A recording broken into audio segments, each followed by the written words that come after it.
Maybe I'm a bird following the seasons. This is what I've learned. I'm different for a reason. Kept the engine on, never stay too long. I'm alright, I don't mind being restless. J'espère que vous allez bien. Donc je viens aujourd'hui faire une petite vidéo sur comment partir étudier aux États-Unis. Déjà je vais commencer par vous dire mon petit parcours. Donc je suis partie en avril 2018 faire au pair pendant 2 ans aux États-Unis, plus précisément à San Francisco en Californie. Et à la suite de ça, j'ai décidé d'être étudiante en business marketing à Berkeley. Donc je vais en fait vous énumérer les questions que j'ai eues à propos d'être étudiant aux États-Unis et je vais y répondre. La première question, c'est quelles sont les démarches? Tout simplement, il faut déjà, si tu décides de partir étudier aux États-Unis, il faut trouver ton école. Il y a plusieurs critères pour trouver son école. Déjà, il faut trouver la localisation à laquelle tu veux. Donc moi, par exemple, c'était plus facile puisque j'habitais à San Francisco. Donc j'ai décidé d'être dans la Bay Area de San Francisco. Mais voilà, tu peux étudier n'importe où aux États-Unis, il y a des universités de partout. Évidemment, il faut prendre en compte le prix de l'école et ce que tu veux étudier. Donc il faut évidemment choisir une école en fonction de ce que tu veux étudier. Moi, c'était le business marketing, pour exemple. Donc, j'ai été dans une école où je pouvais étudier cette majeure. Ensuite, le coût des études. Moi, ce que je conseille à ceux qui veulent partir étudier aux États-Unis et qui sont en première année d'études supérieures, donc ce qu'on appelle aux États-Unis un associate degree, allez dans des community college. Le coût des études est beaucoup moins cher. Il ne faut pas aller dans des universités, ce qu'on appelle les universités, il faut aller dans des community college. Après vous faites ce que vous voulez, mais c'est beaucoup moins cher. Comment s'inscrire? Alors, s'inscrire aux États-Unis, c'est un petit peu plus particulier à ma connaissance de s'inscrire en France, pour exemple. Donc évidemment, je pense que toutes les universités, tous les collèges sont différents, mais il faut s'inscrire en ligne. Moi, j'y étais à mon école en personne et on m'a dit qu'il fallait s'inscrire en ligne car il y a plusieurs documents à imprimer, il y a plusieurs choses à faire. On va vous demander plusieurs papiers, beaucoup plus que si vous vous inscrivez dans une université française. Donc le mieux c'est de s'inscrire en ligne. De toute façon je pense que l'école va vous demander d'aller sur le site pour s'inscrire. Les documents à fournir, il y en a plein. Alors, en premier lieu, vous allez devoir fournir déjà une pièce d'identité, donc votre passeport. Ou si vous avez une carte d'identité américaine, moi je l'avais, j'avais ma carte d'identité californienne. Donc vous fournissez une carte d'identité évidemment. Avec un transcript de votre bac, de votre baccalauréat. Vous ne pouvez pas étudier aux États-Unis si vous n'avez pas obtenu votre bac. Donc du coup, vous allez fournir votre bac, votre feuille de diplôme de bac, avec si possible, ils ne vous le demandent pas toujours, avec si possible un transcript, c'est-à-dire comment on appelle ça, avec une traduction de celui-ci. Voilà. Ensuite, il vous faudra faire une lettre de motivation en version essai. Donc il faut être assez original normalement, il faut que votre essai soit assez original. Il faut que vous expliquiez votre parcours, votre mode de vie, ce que vous voulez faire plus tard, pourquoi vous avez décidé de partir aux États-Unis faire vos études, d'où vous venez, etc. Enfin, un essai, c'est juste un essai qui parle de vous-même en fait et de vos motivations. Il faudra faire un test prouvant votre niveau d'anglais. Alors, je vais prendre mon exemple. Je n'ai pas eu besoin de faire ce test, donc il s'appelle le TOEFL ou l'IELTS parce que j'avais déjà passé un diplôme d'anglais qui s'appelait c'était quoi déjà? Anglais LV2. Donc c'est un niveau d'anglais avancé entre parenthèses et j'avais passé cette classe avec c'était une classe où il fallait passer des niveaux, etc. Donc ça, je l'ai obtenu, donc je n'en ai pas eu besoin, mais c'est juste un diplôme qui va prouver votre niveau d'anglais. Et de toute façon, aux États-Unis, je vais en parler plus tard.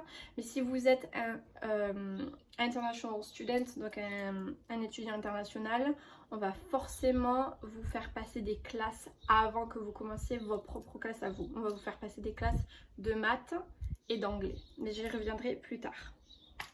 Ensuite, oui voilà, donc le SAT, c'est ce que je disais, c'est test sur l'anglais et les maths. Donc on va faire passer un test d'anglais, mais aussi un test de maths. Parce que les maths aux États-Unis, c'est la matière supérieure. Même si vous prenez des cours, si vous prenez une major littéraire, les maths, vous y allez avoir le droit. Et un test de santé. Donc moi, on m'a demandé de faire des prises de sang. On m'a juste demandé d'aller chez le docteur. Juste pour faire un check-up, etc. Voir si tout allait bien. Voilà. Ensuite, en deuxième partie, je vais vous dire comment ça se passe après que vous ayez fourni tous vos papiers et que vous soyez inscrit donc à l'école. Donc l'école va vous donner ce qu'on appelle, parce que vous n'êtes pas citoyen américain ou vous n'avez pas de carte verte, on va vous donner ce qu'on appelle un L20. Un L20, c'est le papier qui va permettre de prouver à l'ambassade que vous êtes bien admis dans une école américaine et que vous pouvez obtenir donc un visa F1, un visa étudiant. Donc le rendez-vous à l'ambassade, vous allez fournir votre L20 et vous allez également fournir les moyens financiers. Alors, les moyens financiers, je vais y revenir plus en profondeur plus tard, mais l'école va vous demander forcément une certaine somme sur votre compte. Après, il y a plusieurs choses à faire, il y a plusieurs trucs à faire sur ça. Mais l'école va vous demander une certaine somme sur votre compte en banque pour prouver que vous pouvez donc vous soutenir financièrement. Aux États-Unis, la vie est plus chère, évidemment. Ça dépend des États, mais la vie est généralement plus chère qu'en France, par exemple. Et deuxièmement, pour fournir l'argent suffisant pour votre école. Parce que les écoles aux États-Unis ne sont pas gratuites. Donc normalement c'est tout ce que vous allez avoir besoin à l'ambassade. Évidemment vous allez passer un entretien, ils vont vous demander plusieurs choses. Pour ceux qui sont déjà partis aux États-Unis, voilà, c'est à peu près la même chose. C'est tout simplement qu'est-ce que vous voulez faire aux États-Unis, qu'est-ce que c'est votre sujet d'études, c'est quoi votre plan plus tard. Je conseille à tout le monde de dire que vous voulez revenir en France, s'ils sont plutôt à cheval là-dessus, etc. Un entretien normal à l'ambassade. Ensuite, quatrième point, le système universitaire. J'ai plusieurs choses à dire dessus. Donc, les community colleges. Les community colleges, ce sont des universités, entre parenthèses, comme ça qu'on dit en français, des universités qui font uniquement 2 ans. C'est-à-dire bac plus 2, tout simplement ce qu'on appelle un associate degree aux États-Unis. Ils ne vont pas au-dessus. C'est-à-dire que si vous allez dans un community college, donc le coût il est moins cher généralement. Mais le coût y est moins cher et vous allez faire uniquement 2 ans d'études là-bas. Et si vous voulez continuer sur un bachelor degree, vous allez devoir transférer vos crédits. Je vais revenir sur les crédits plus tard. Vous allez devoir transférer vos crédits dans une université donc de 4 ans. À la suite de cela, le coût d'un community college. Alors, un community college, certes c'est moins cher qu'une université sur 4 ans, mais ça a toujours un coût. Par exemple, comment dire ça? Je vais prendre mon exemple à moi. Pour 1 an d'études, on me demande d'avoir la somme sur mon compte de 22 000 $. Ça prend quoi en compte? Ça prend 10 000, c'est à peu près, enfin non, pas 10 000, on va dire 7 000, 5 000, entre 5 000 et 7 000, c'est la tuition, c'est le coût de l'école pour 1 an. Ensuite, ils prennent en compte vos livres. Vous avez des livres à payer. Les livres aux États-Unis en université sont très très chers. Mais vous en avez besoin. Ensuite, vous avez tout ce qui est la santé. Donc vous ne pouvez pas être étudiant aux États-Unis sans avoir une assurance maladie, évidemment. Parce que l'assurance maladie aux États-Unis, c'est tout un système. Peut-être que je ferai une autre vidéo dessus. Mais l'assurance maladie aux États-Unis est absolument catastrophique. Donc du coup, il faut absolument prendre une assurance maladie quand vous partez étudier là-bas. Et finalement, ils prennent en compte à peu près 10 000 $ l'année pour un appartement, une chambre, un dortoir, etc. Ça fait à peu près 1 000 $ par mois. Ce qui aux États-Unis n'est pas cher. 1 000 $ par mois, surtout à San Francisco, c'est très peu cher. Mais c'est ce qu'ils vous demandent. Donc 22 000, ça enrobe le tout. Les tuitions, les fees, parce qu'évidemment il y a des, je sais plus comment dire en français, des fees. Ensuite il y a les livres et l'assurance et pour vivre là-bas. Alors ensuite, les crédits. Les crédits, comment ça se passe? Alors, aux États-Unis, le système est très différent. C'est-à-dire que vous allez être celui qui va faire votre planning. Vous allez choisir vos classes, vous allez choisir votre planning, à quelle heure vous voulez commencer, à quelle heure vous voulez terminer, combien de classes vous allez prendre dans l'année, ce que vous allez prendre comme classe. Vous pouvez prendre n'importe quoi. Vous pouvez être dans une majeure de business et vous pouvez prendre de la psychologie, c'est vous qui faites ce que vous voulez, parce que ça va marcher avec des crédits. Évidemment, vous allez avoir des matières que vous allez devoir prendre avec votre majeur, évidemment, voilà, des classes qui sont entre parenthèses obligatoires, mais après c'est vous qui faites votre planning. Si vous voulez prendre de l'anglais, de l'espagnol, enfin bref, vous faites ce que vous voulez. Et ça marche avec des crédits, ce qu'on appelle les crédits aux États-Unis, c'est-à-dire une classe. Donc par exemple, si vous choisissez une classe d'anglais le mardi matin à 9h30, je sais pas, ça va vous faire 3 crédits. Voilà, une classe équivaut à 3 crédits normalement, si je me plante pas. Et l'école va vous demander, normalement, ça aussi ça dépend des écoles je suppose, 30 crédits pour une année, 60 crédits pour 2 années, donc pour compléter votre diplôme en associate degree, donc bac plus 2.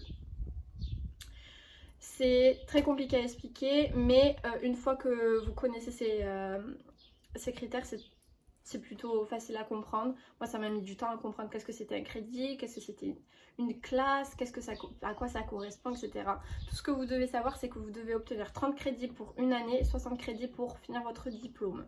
Ensuite, je vais parler de la quantité de travail, les devoirs, etc. Comment ça marche aux États-Unis. De mon expérience, j'ai eu énormément de devoirs aux États-Unis.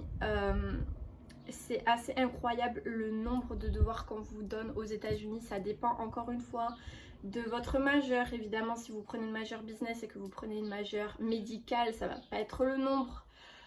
Ça va pas être le même nombre, mais le travail, les devoirs sont énormes. Donc en premier, le travail, c'est-à-dire que vous allez devoir fournir un travail donc de présence. Si vous êtes, moi ça marchait comme ça dans mon école où j'étais, si vous êtes absent 2 fois dans l'année, ça dépend des professeurs, ça dépend de tout, mais moi c'était ça. Si vous êtes non présent 2 fois, vous vous faites virer, voilà. Je dis bien sans excuse valable. Voilà, vous vous faites virer. Ils sont très à cheval là-dessus, faut pas être en retard.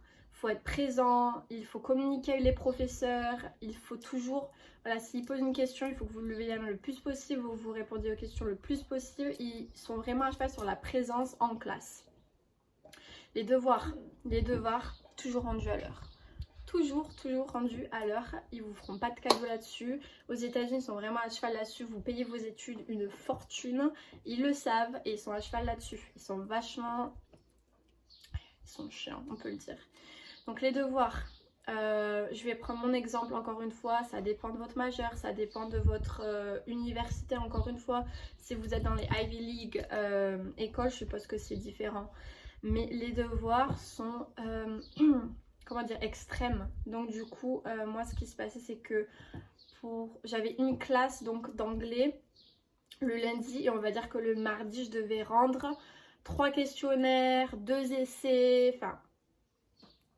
Vous passez beaucoup de temps sur les devoirs. Enfin perso, moi je passe énormément de temps. Surtout que je travaillais en même temps, c'était pas facile. Mais il faut le faire. Surtout que si vous voulez le plus de crédits possible, il faut prendre le plus de classes possible. Ça après c'est vous qui le voyez. Mais ouais, c'est du boulot, c'est du taf. 5e plan. Comment financer ses études aux États-Unis? Alors là j'ai trouvé... Il y a plusieurs options entre parenthèses. Donc, travailler et gagner de l'argent. Travailler et gagner de l'argent. Donc, il faut savoir qu'aux États-Unis, si vous êtes un étudiant international, vous n'avez pas le droit de trouver un job. Les seuls jobs dans lesquels vous avez le droit, c'est le travail en campus. Attendez, il y a des gamins qui passent dans ma rue. Donc du coup, je disais travailler et gagner de l'argent. Travail auquel vous avez le droit, c'est le travail sur campus. Donc votre travail à l'école, ça va être généralement du 12 $ de l'heure. Si je ne me trompe pas, ça dépend encore une fois de ce que vous faites et de l'école où vous allez. Donc 12 $ de l'heure et vous n'avez droit qu'à 20 heures par semaine à peu près. Donc c'est pas énorme pour le coût de la vie là-bas, mais c'est déjà ça. Et évidemment, il faudrait avoir des petites économies. Et quand je dis travailler, je suis pas censée le dire, mais il y a plusieurs options pour travailler aux États-Unis sans que personne le sache. Mais je laisse ça comme ça. Les scholarships. Alors les scholarships, les bourses donc en français. Vous en avez plusieurs, il faut s'inscrire sur plusieurs sites. Je vous mettrai peut-être des sites qui vont aider pour les scholarships en barre d'infos. Les premières scholarships que tout le monde connaît, c'est celle du sport. Si vous pratiquez un sport, que ce soit au niveau ou même non, il faut y aller au culot. C'est-à-dire que vous allez... la meilleure solution qu'on m'a apprise à moi, c'est vous prenez des vidéos de vous en train de pratiquer un sport et vous l'envoyez à des coachs de votre école et savoir si vous pouvez toucher des bourses avec votre niveau. Il faut y aller au culot. Si vous voulez financer vos études, allez-y. Ensuite, les prêts étudiants en France ou aux États-Unis. Ça, c'est la chose qui revient le plus. Ce que les étudiants font le plus aux États-Unis, c'est faire des prêts étudiants. Moi, personnellement, c'est ce que je fais. Donc, j'ai fait un prêt étudiant aux États-Unis. Si vous voulez faire un prêt étudiant aux États-Unis, il faut que vous ayez un garant qui soit américain, avec un credit score bancaire d'un certain haut niveau. Je ne me souviens plus exactement lequel, mais il y a des critères à respecter évidemment parce que je ne suis pas américaine. Et en France, évidemment, je pense que tout le monde sait comment on fait un prêt étudiant en France. Donc ça, c'est comment financer ses études. Sixième plan, comment se loger aux États-Unis. Alors là, il y a trois principes. Pardon. Il y a trois trucs principaux. Les dortoirs, les logements étudiants et la colocation. Ça revient un peu à la même chose, mais bon, je vais en parler. Les dortoirs. Alors, il y a des écoles qui font des dortoirs et il y a des écoles qui ne font pas de dortoirs. Donc, je pense que tout le monde sait comment ça se passe, les dortoirs. Ça va être juste une chambre avec des salles de bain partagées, etc. Les dortoirs. Voilà, ça coûte, c'est ce qui coûte le moins cher. C'est un petit peu chiant. Quand on est en université, je sais que c'est pas le top, mais bon, ça coûte le moins cher. Ensuite, logement étudiant. Le logement étudiant, ça va être généralement, je dis bien généralement, ça coûte toujours très cher. Des logements qui vont être à côté des écoles, qui ne vont pas être sur le campus, mais à côté. Et qui vont être spécialement pour les étudiants, c'est-à-dire que votre propriétaire, entre parenthèses, va regarder votre carte étudiante, là où vous êtes logé, là où vous étudiez, etc. Normalement, ce sont des logements qui coûtent moins cher, mais après, comparé à la vie en France, c'est pas la même chose. Donc un appartement que vous pourrez avoir à 300 € ici, vous allez avoir la même chose et franchement, j'extrapole pas. Vous allez avoir la même chose à San Francisco à 1500 $. C'est énorme. Mais après, voilà. Les États-Unis, ça a un coût. La colocation. Ce que beaucoup d'étudiants font, c'est qu'ils prennent une maison, un appartement, etc. et se regroupent tous entre eux pour payer la colocation. Ça, c'est un truc qui se fait énormément à San Francisco parce que San Francisco est une des villes les plus chères aux États-Unis. Septième point, c'est où trouver les aides. Aux États-Unis, pour trouver des aides, c'est assez, je dirais, facile entre parenthèses. Tout simplement, il faut parler, il faut communiquer, il faut parler à vos professeurs si vous avez une situation compliquée à comprendre ou voilà, si vous voulez parler de vos projets d'études, etc. Il faut absolument parler avec vos professeur, à votre counselor. Ils vont vous aider, ils ont les clés, ils sont de là-bas, ils savent quoi faire, il faut leur parler. Moi j'ai toujours communiqué avec eux et ils m'ont toujours aidé. Quand j'avais des problèmes, etc. Ils sont compréhensifs et ils sont vraiment là pour vous épauler, ils sont pas là pour vous mettre des bâtons dans les roues. Ça c'est ce que j'ai apprécié avec les États-Unis. L'International Student Office. Donc ça va être le bureau spécialement pour les étudiants internationaux. Ça va être la même chose. Vous allez avoir un counselor qui va vous aider parce que évidemment un étudiant international et un étudiant américain, ça ne va pas être la même chose. Il y a beaucoup de choses, ça va être beaucoup plus dur pour un étudiant international d'études aux États-Unis qu'un américain évidemment. Donc ils sont là pour vous aiguiller, pour vous expliquer, etc. Et il ne faut surtout pas hésiter à demander si vous avez des problèmes de communication. Essayez d'expliquer ça comme vous pouvez. Évidemment, il y aura moi c'est ce qui m'est arrivé, mais dans le bureau des étudiants internationaux, il y a généralement des personnes qui parlent votre langue. Donc n'hésitez pas à parler à ces personnes-là pour vous aiguiller. Et voilà. C'était tout pour cette petite vidéo. J'espère que j'en ferai plus. J'ai plusieurs idées de vidéos pour les États-Unis. S'il y a plusieurs choses à dire, sur ce sujet. J'espère que cette vidéo vous a plu. N'hésitez pas à partager un maximum. C'était ma première vidéo, je débute. Donc j'espère que ça a été. Et merci d'avoir regardé.